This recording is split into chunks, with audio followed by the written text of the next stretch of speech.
Hello दोस्तों, हम आज की वीडियो में डीजी के सभी पार्ट और उनकी वर्किंग के बारे में बात करेंगे और साथ ही यह भी जानेंगे कि डीजी कितने टाइप के होते हैं और उनका यूज़ कहाँ कहाँ होता है। दोस्तों, आज की इस वीडियो में बहुत कुछ जानने को मिलेगा, तो बने रहिए वीडियो में। तो दोस्तों, अगर अभी तक आपने वेल इलेक्ट्रिकल चैनल को सब्सक्राइब नहीं किया है तो प्लीज़ सब्सक्राइब कर ले और साथ ही बेल आइकन को प्रेस कर ले ताकि हमारी नई वीडियो के नोटिफिकेशन आप तक पहुँचते रहें। तो सबसे पहले यह जान लेते हैं कि डीजी होता क्या है।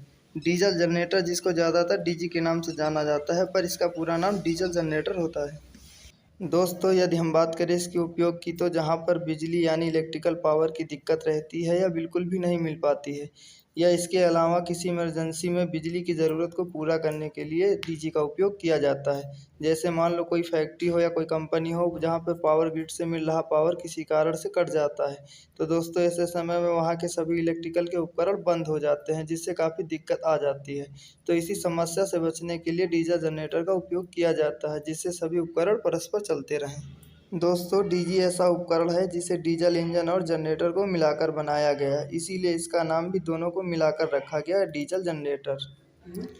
इसमें जो डीजल इंजन लगा होता है, जो कि डीजल को जलाकर मैकेनिकल पावर पैदा करता है। इस मैकेनिकल पावर से दोस्तों हम किसी भी उपकरण को बड़े आसानी से घुमा सकते हैं। अब इस डीजल इंजन के साथ में जनरेटर को जोड़ दिया जाता है, जिसे हम अल्टरनेटर भी कहते हैं। जैसा कि आपको पता होगा कि अल्टरनेटर के घूमने से इलेक्ट्रिकल पावर पैदा होती है, तो इसी तरह हमारा डीजल जनरेटर कार्य करता है। डीजल जनरेटर का उपयोग लगभग आपको सभी जगह देखने को मिल जाता है, जैसे कोई बड़ा उद्योग, कारखाने, बड़े स्कूल और कभी कभी तो हमारे घरों पे भी इसका उपयोग किया जाता है। मतलब कि जहाँ पर भी हमें बिजली की आवश्यकता होती है और वहाँ पर पावर की सप्लाई ना मिल पाए, तो ऐसे में हम डीजी का उपयोग करते हैं। दोस्तों, डीजी को उपयोग के आधार पर 3 भागों में बांटा गया है। पहला है इन्वर्टर जनरेटर, और दूसरा है पोर्टेबल जनरेटर, और तीसरा है स्टैंड बाई जनरेटर। तो दोस्तों, सबसे पहले हम इन्वर्टर जनरेटर को समझते हैं। इन्वर्टर जनरेटर भी बिजली को उत्पन्न करने के लिए अल्टरनेटर की सहायता लेता है। यह भी इंजन से ही चलता है, पर इसमें यह अंतर होता है कि यह इलेक्ट्रिकल पावर को देने के लिए 3 चरण का उपयोग करता है। इसमें सबसे पहले इलेक्ट्रिकल पावर एसी की फॉर्म में पैदा होती है और फिर एसी को डीसी में बदला जाता है। फिर इसे डीसी से एसी में बदलकर उपयोग में लिया जाता है।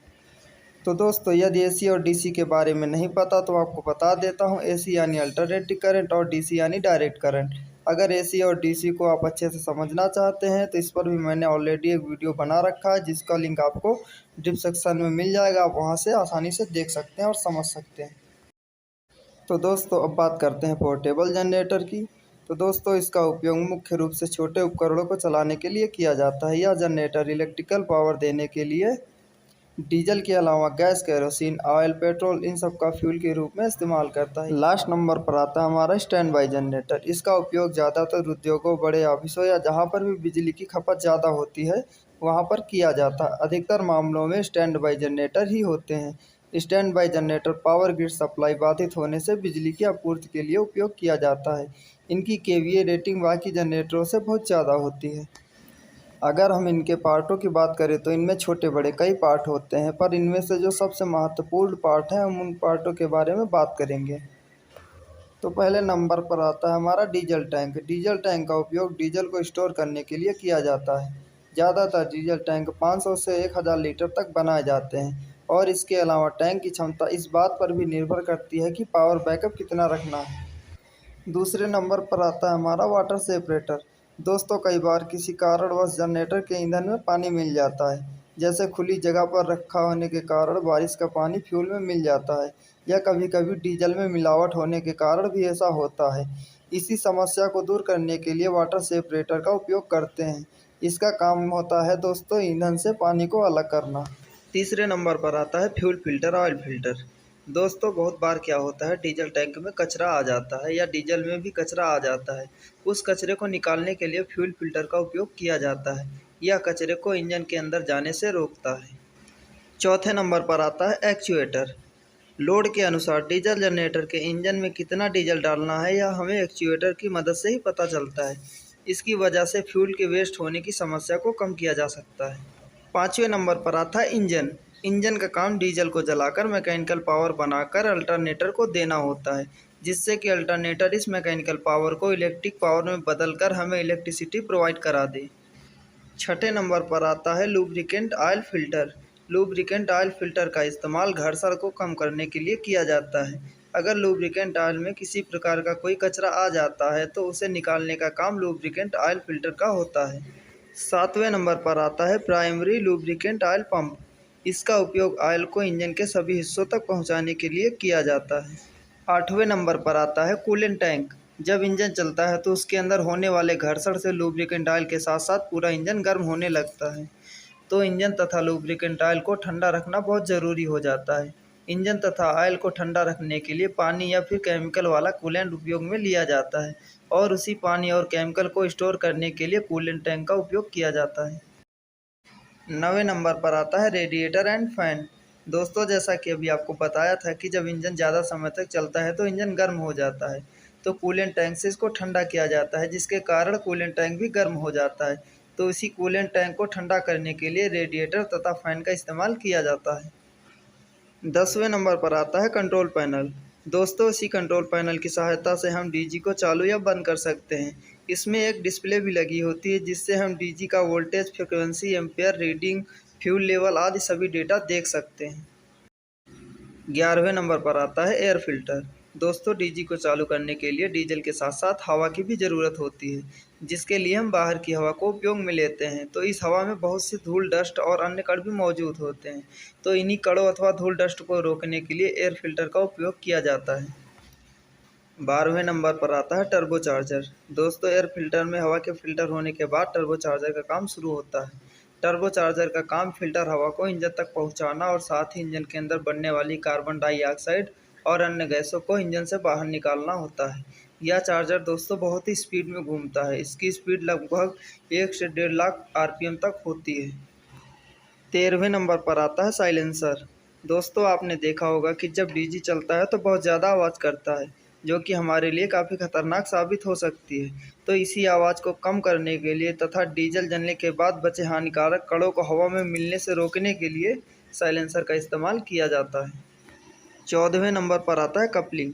कपलिंग का उपयोग दोस्तों इंजन और अल्टरनेटर को आपस में जोड़ने के लिए तथा इंजन के साथ साथ अल्टरनेटर को घुमाने के लिए किया जाता है। 15वें नंबर पर आता है अल्टरनेटर।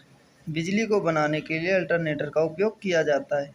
दोस्तों, डीजी में लगाया जाने वाला अल्टरनेटर ब्रशलेस अल्टरनेटर होता है। 16वें नंबर पर आता है ऑटोमेटिक वोल्टेज रेगुलेटर। इसका उपयोग वोल्टेज को रेगुलेट करने के लिए होता है। जब डीजी की वोल्टेज कम या ज़्यादा हो जाती है तो यह उसे महसूस करके इंजन की स्पीड को कंट्रोल करता है, जिससे डीजी से निकलने वाली वोल्टेज कंट्रोल में रहती है। 17वें नंबर पर आता है एक्साइटर। यह डीजी से मिलने वाले इनपुट के अनुसार वोल्टेज को परस्पर रखने में मदद करता है। 18वें नंबर पर आती है बैटरी। डीजी के अंदर 12 वोल्ट या फिर 24 वोल्ट की बैटरी लगी होती है। दोस्तों, बैटरी की वोल्टेज डीजी की रेटिंग पर निर्भर करता है। अगर डीजी की रेटिंग केवीए कम है तो 12 वोल्ट की बैटरी, नहीं तो 24 वोल्ट की बैटरी का उपयोग किया जाता है सेल्फ स्टार्ट करने के लिए। अगर इसके सेल्फ सिस्टम 12 वोल्ट का होता है तो एक बैटरी, नहीं तो 2 बैटरियों का इस्तेमाल होता है। 19वें नंबर पर आता है क्रैंक मोटर स्टार्ट मोटर। दोस्तों, जब डीजल जनरेटर को चालू किया जाता है तो उसे 90% की स्पीड देने के लिए क्रैंकिंग मोटर का इस्तेमाल किया जाता है।